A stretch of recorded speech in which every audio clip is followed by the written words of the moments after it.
The wedding Rome didn't want remembered marriage in ancient Rome. More than love in ancient Rome, marriage was not mainly about romance. It was a contract of power. It joined bloodlines, wealth, land, and political alliances. A Roman wedding could decide who controlled a neighborhood, a business, or even a future Senate seat. For the elite, love was not the first reason to marry, survival was. The Roman state understood something that modern people often forget. Families were the true engines of the empire. A marriage could create peace between rival houses or start a feud that lasted generations. It could protect a name, hide a scandal, or create a legal heir when an entire lineage was dying. There were many kinds of Roman marriages. Some were simple and private. Some were grand and public. Some were legal and accepted. Others existed in the shadows, whispered about in the corners of temples and old villas, and among those hidden forms. There was one tradition that Rome later tried to erase completely. The ritual nobody spoke about. Most Romans knew the common wedding customs. The bride wearing a flame-colored veil, the joining of hands, the sharing of bread. But behind those public ceremonies, some families practiced a far older rite. This secret tradition was not meant for the streets. It was not for the laughter of guests or the songs of celebration. It was quiet, controlled. Cold. It was said to be a marriage that did not only bind to people, but also bound them to an oath older than the Republic itself. The ritual had no official name recorded in public law. It was not written in any wedding handbook. Priests did not announce it openly, yet it existed, passed down in fragments, in family whispers, and in symbols carved into stone where no one looked. The most disturbing part was not the secrecy. The disturbing part was that the ritual ended suddenly, as if someone had cut it out of Roman life overnight. A tradition hidden in plain sight. Rome was full of secrets, but it was also full of evidence. Hidden rituals leave traces. A carved symbol on a wall, a strange phrase in a poem, a legal note in a private letter. For centuries, historians studied Roman marriage as if it was fully understood. They listed ceremonies, legal categories, and religious customs, but they often ignored the darker hints. In the ruins of certain old temples, especially those connected to ancient household gods, there are carvings that do not match official Roman wedding imagery. Some show a woman with her face covered, not by a veil, but by a cloth tied like a blindfold. Some show hands bound together, not in a gentle clasp, but in a knot that looks like a restraint. And in a few places, there are depictions of fire, not as celebration, but as warning. These are not the images of joy. They are the images of control. If the ritual was real, it may have been practiced by families who believed marriage was not a union, but a sacrifice. The first clue in a forgotten text, strongest early clue, comes from a damaged Latin text copied in the late Empire. The original author is unknown. The writing is not a romance, not a law, and not a prayer. It reads like a warning. The fragment describes a binding of two houses beneath the old gods, and it speaks of words that must never be written in full. The writer also mentions something chilling. The ritual was done at night, with silent witnesses. The bride was not carried into her new home with laughter. She was escorted like someone entering judgment. Most historians dismiss the fragment as superstition, but the same phrases appear in scattered places, small pieces that match like broken pottery. And then there is the final line of the fragment. It says that the ritual ended when the new men came with law and flame. Rome did not just forget this tradition. Rome destroyed it. And the question is, why?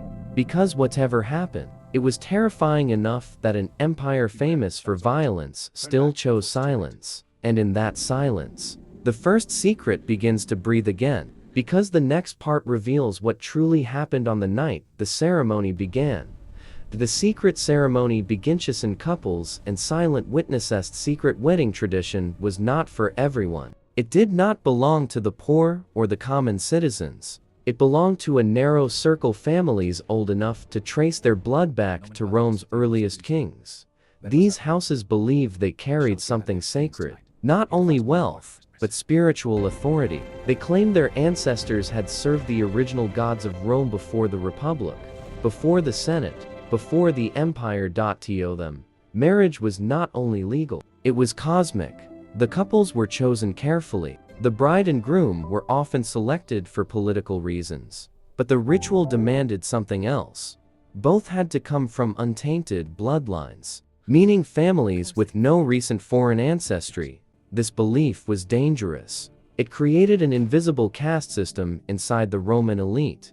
The witnesses were not friends. They were not relatives. They were guardians. Men and women sworn to silence, trained by priests who served the old gods. Their role was to observe, not celebrate.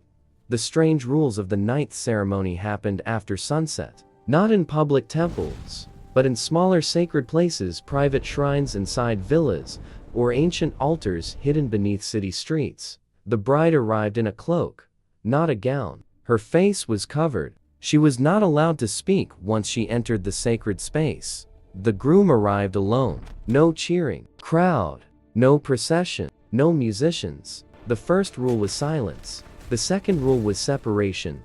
Bride and groom stood on opposite sides of a fire, not touching. The third rule was fear. Both were reminded that breaking the oath would bring punishment not from law, but from the gods. In ordinary Roman weddings, fire was symbolic. It represented the hearth and the home. In this ritual, fire was not comfort. It was threat. The sacred words that couldn't be written. Rome loved writing. The Romans recorded everything: births, deaths, taxes, property, laws. Yet this ritual contained words that were never fully written down. The priest spoke them softly, like poison. The words were said to bind the soul of the bride to the household of the groom. Not only her legal identity, but her spiritual identity. Some scholars believe this ritual may have been linked to older Italic religions' belief systems that treated women as vessels for family spirits. The bride was not only joining a family, she was becoming part of its sacred blood. The most chilling part was the final phrase, spoken only once, a vow that promised loyalty even beyond death. Why outsiders were never allowed. The secrecy was not only for mystery, it was for survival. If the wrong people discovered the ritual, the families risked political ruin. Rome was full of rivals. One scandal could destroy a dynasty. But there was another reason. Outsiders were considered spiritually dangerous. The old priests believed that strangers could break the binding simply by witnessing it without permission. So the ritual remained hidden until the night. Something changed, because one wedding did not go as planned, and when it failed, Rome responded not with correction, but with panic. Because in part 3, the symbols of the ritual reveal why it was feared like a curse. The symbols that held dark meaning: the veil, the fire, and the binding knot. The public Roman bridal veil was bright orange red. It symbolized fertility and protection. But in the secret tradition, the veil was darker, not always black, but heavy. It was tied in a way that restricted vision. The bride was meant to be guided, not by love, but by authority. In the center of the ritual burned a small fire. The flames were fed with specific woods, chosen for meaning: olive for peace, cypress for death, oak for strength. The knot was the most important symbol. It was not a ribbon tied loosely. It was a binding knot, tight and complex, like a sailor's knot used to restrain. It was tied around the joined hands of the couple, but the knot was not meant to be untied by the groom. It was meant to be untied by the priests. That meant one thing: the marriage belonged to the ritual, not to the couple.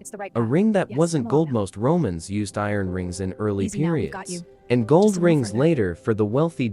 In the secret ritual, the ring was not gold. It was not even iron. It was a dull metal, sometimes described as gray stone metal, possibly lead or an alloy.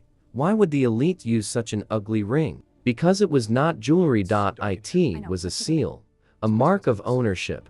Some historians believe it symbolized a vow of silence. Lead was used in Roman curse tablets, thin sheets where people wrote curses and buried them. A lead ring carried the same feeling, a binding, a threat.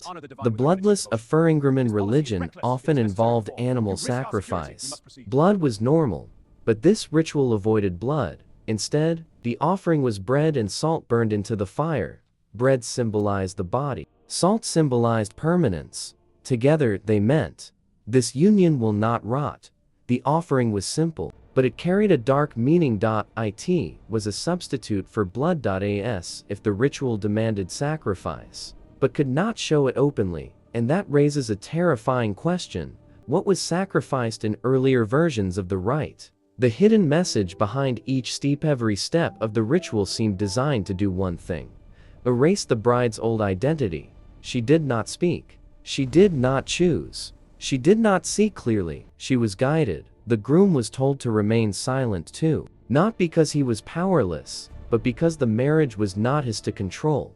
The priests controlled it, and the fire watched, but the symbols reveal the true nature of the ritual. It was not a celebration of union. It was a controlled transfer. A transfer of a person from one house to another, and the oldest Roman families believed that if the ritual was not done correctly, something would follow the couple home.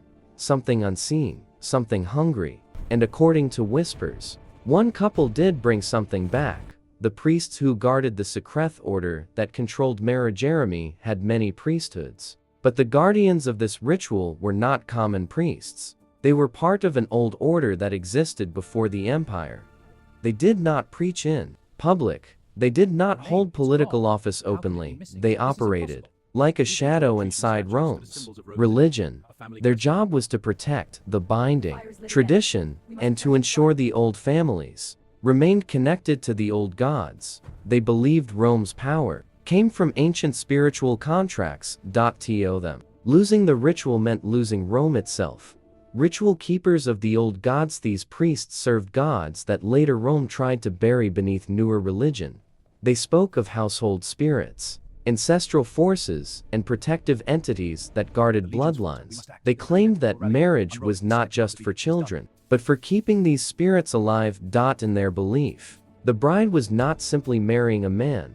She was joining a line of ancestors who demanded loyalty, and if she refused, the spirits would punish. This belief gave the priests terrifying influence. Punishment for breaking the oath. Breaking the ritual oath was not punished by courts. It was punished by disappearance. The text suggests that couples who tried to speak about the ceremony suffered strange ends: sudden illness, accusations, exile, even execution under false charges. Witnesses who broke silence were said to vanish. Rome was violent, but it was also organized. Disappearances were not rare, but what made these cases different was the pattern: the same families, the same priesthood, the same silence afterward. It was not random. It was controlled. The one family that knew to Mushoni, noble family, appears repeatedly in fragments. A house that once held great power, but later collapsed mysteriously. Their name is unclear in surviving texts. Some scholars connect them to an ancient patrician line. They hosted the ritual more than once. They guarded its secrets. They even protected the priests. But then, suddenly, their villa was seized. Their records vanished. Their heirs disappeared, and the priesthood that served them also faded into silence. Something happened inside that family, something so serious that Rome itself had to respond. Because soon after, new laws appeared. Laws that did not merely regulate marriage. They crushed the ritual. Because in Part 5, Rome begins erasing the tradition with law, fire, and fear. Why Rome started erasing it. A new power rising in the Imperium was changing. New emperors rose. New religions spread. The old gods lost influence. The empire began to fear anything it could not control. Secret rituals were dangerous. Private priesthoods were dangerous. Old noble houses with hidden power were dangerous. The state wanted one thing: authority, and this ritual represented an authority older than the emperor. The ritual declared dangerous. The ritual was not banned openly at first. Rome rarely admitted fear. Instead, officials began to label certain ceremonies as harmful superstition. The words used in decrees were careful. They did not name the ritual directly. They attacked unauthorized rites, night ceremonies, and private bindings. Rome was writing the ritual out of existence, but behind the legal language. The reason was brutal. The ritual gave power to old families, and Rome wanted that power gone. Laws that silenced the ceremony, marriage laws, began to change. Weddings were required to be registered. Priests were required to be official. Private ceremonies were restricted, and those who violated these rules faced punishment. The state did not say, "We are banning the secret wedding." Instead, it created a world where the secret wedding could no longer exist. If a couple tried it, they risked being accused of treason, heresy, or conspiracy. The first burning of the records then came. The fire, not symbolic fire, real fire. A private archive in Rome believed to contain old family records was destroyed. Some said it was an accident, others said it was ordered. Soon after, more records disappeared. Tablets vanished. Family scrolls were seized. Priests were arrested or forced into silence. Rome did not merely forget. Rome burned, and when the ritual's last guardians tried to resist, the empire responded with violence. The ritual was being erased, but it still survived in secret, until the night the soldiers arrived at a wedding. Because in Part 6, the ritual vanishes overnight in a scene of fear and silence. The vanishing overnight wedding interrupted by soldiers. The final known attempt at the secret tradition is described in scattered accounts. A noble couple, connected to an old patrician line, arranged the ceremony in a private shrine. The priests came. The witnesses arrived. The fire was lit. The bride was veiled. The groom stood waiting, and then the doors opened. Not for guests, for soldiers. The soldiers did not shout. They did not argue. They entered with purpose. They seized the priests first, then the witnesses, then the couple. The ceremony was not allowed to finish, and the interruption was not random. Someone had informed the authorities. Someone inside the ritual circle had betrayed it. The temple doors sealed after the raid. The shrine was sealed. The altar was destroyed. The symbols were scraped from the walls. Even the floor was broken, as if Rome wanted to destroy the very ground that held the ritual. This was not law enforcement. This was extermination. Witnesses disappeared. The witnesses were never publicly tried. They were not sentenced in the Senate. They simply vanished. Some were exiled quietly. Some were executed under different accusations. Some were never heard from again. Rome was making sure the story could not be told. And then came the most brutal act. The priests were erased from history.no, tombs.no, names.no, records.as, if they never existed. The last couple who tried it, bride and groom, survived, but not as a couple. One account claims the bride was forced into a different marriage. Another claims she was sent away to a distant province. The groom was accused of illegal rights and stripped of property. Their family line ended, and after that night, the secret wedding tradition stopped completely. No more whispers. No more symbols. No more fire. Rome had succeeded, but not entirely, because something survived. Something small, a hidden fragment, a clue, and it waited for centuries to be found. Because in Part 7, the truth resurfaces, and the final secret is revealed. The truth that survived, the hidden evidence left behind. Rome erased the ritual from law and public memory. But Rome could not erase everything. A few clues survived in the most unexpected places. Scratched notes in the margins of old manuscripts, carvings under broken stones, and references inside poems that seemed harmless. One fragment describes a marriage that binds the soul to the house of the dead. Another speaks of the vow that cannot be undone even by divorce. This was not ordinary marriage. This was spiritual imprisonment. Modern historians rebuild the ritual in modern times. Historians began comparing these fragments. They noticed patterns: the night setting, the silent witnesses, the binding knot, the unusual ring, the lack of blood, and the priesthood that vanished. The evidence suggested the ritual may have been an ancient form of marriage tied to pre-Republic Rome, a marriage designed not for happiness, but for control. And control was the key, because the ritual was not only about binding a bride to a groom. It was about binding her to a dynasty. Why? It was really destroyed. Rome destroyed the ritual for two reasons. The first was political. It gave old families private authority that rivaled the state.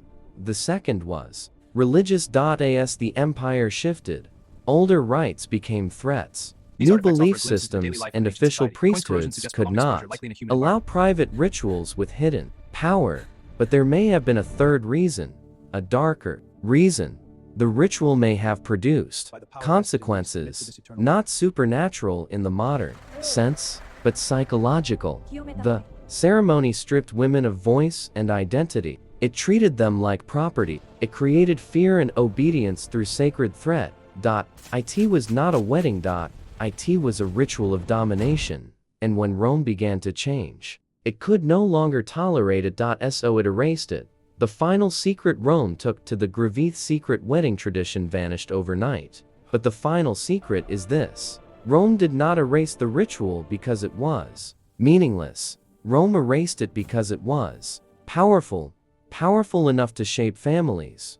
Powerful enough to control bloodlines. Powerful enough that even Rome, the empire of conquest, feared what it represented. And the most chilling thought is not that it disappeared. The most chilling thought is this: if fragments survived, then somewhere, in the shadow of Rome's ruins, something else may have survived too, because the last page of the ritual was never found.